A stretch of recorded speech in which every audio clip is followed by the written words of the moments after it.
On dečko razmišlja, imam ovaj jedan aplauz, da li da ga opičim sad ili kasnije? Možda kasnije ne bude ništa smešnije, drvnuću ja sad. Smijeh i humor daju životu poseban smisao. Brišu granice tjeskobe, podižu adrenalin i oslobađaju strahove.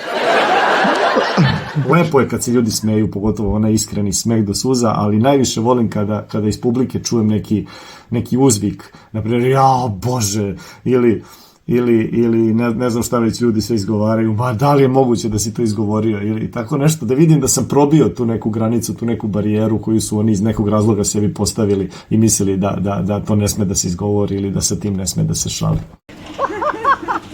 Vrlo često smo mi u nekim situacijama kada smo jako preplavljeni nekim emocijama, kad nam je jako teško, kada smo suviše blizu i kada od drveta ne vidimo šumu. A smijeh nekako nama omogućava da se izmaknemo i da stvari sagledamo iz neke perspektive koja je potpuno drugačija. Brojna istraživanja pokazala su da postoji jaka veza između emocija i kardiovaskularnog sistema. Srce uvijek i kuca u ritmu raspoloženja koje ga preplavljuje. U kardiologiji postoji jedan entitet koji se zove sindrom slomljenog srca, koji najčešće nastaje kod žena posle 50. godine života i izazvan je najčešće jakom emocijom, obično to bude tuga i žalost.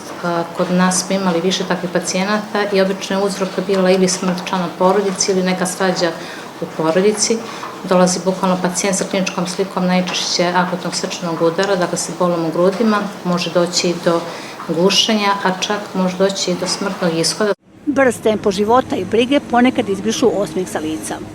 A kada su se posljednji put nasmijali do suza, te da li se često smiju, pitali smo sugrađane.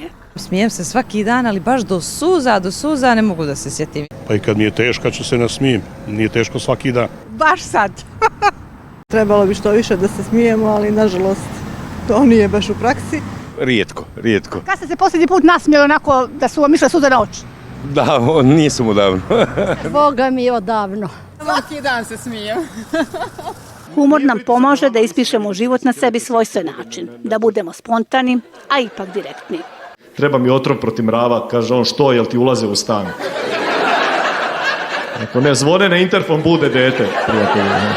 Humorom možeš da pobediš strah, humorom možeš da pobediš nelagodu, neku neprijatnost, humorom možeš da prikriješ neznanje, to ja obilno koristim. Čini mi se da mi uspeva, a možda i ne, možda samo mislim da sam nekom šalom prikrio da nešto ne znam o nekoj temi, a ljudi i dalje vide da ja pojma nemam o toj temi bilo šta. Ali humor je odlična ambalaža da se upakuje život.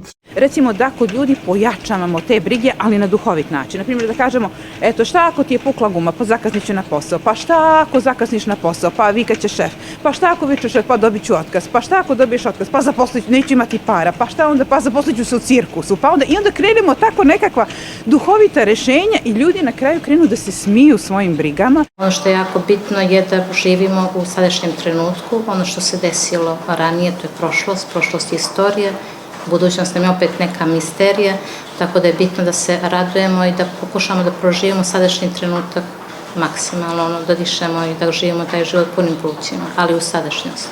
Ne postoji recept za sreću, smijeh i ispunjenost. Postoje samo trenuci koji nas ispisuju.